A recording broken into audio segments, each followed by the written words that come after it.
Chapter 19, think and discuss. So a heavy person and light person swing to and fro in swings of the same length. Discuss who has the longer period.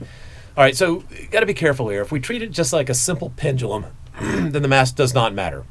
And so, but we got to be careful with that because the two things that actually make a difference is the distribution of mass. When you start getting into some realism, so one aspect, if it's a very, like a child and as the small one, then you probably could estimate it as a point mass. You've got this, the mass is basically there at the end. Depends upon, are you using metal chains, using rope, what are you using for the medium to carry the pendulum.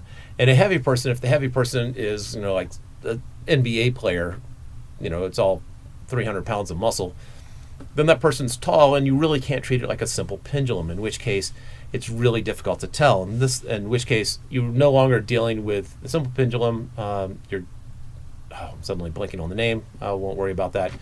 But you have to worry about, instead of the mass, but the moment of inertia as the whole thing is swinging.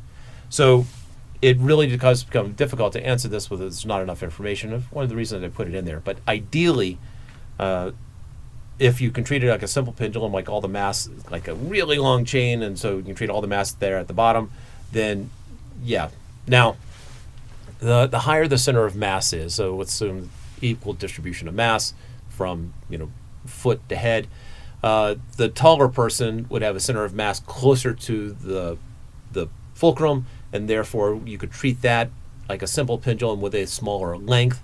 And so in which case a taller person potentially would have a longer period than a, let's see, L is smaller, have a shorter period than the shorter person. It depends on what assumptions you want to make. I've actually asked this on a 151 and a 251 test, just with multiple answers, and I state there are multiple answers, just depends on how you approach it. Number 90, gas tap is turned on a few seconds. Someone a couple meters away will hear it before she smells it. This is because of what actually transfers the medium. The smell, what makes it to the nose, has to be the molecules themselves that make the odor. And so you're waiting for that gas molecule, which starts out going in some particular direction, to bounce off things and eventually hit the nose.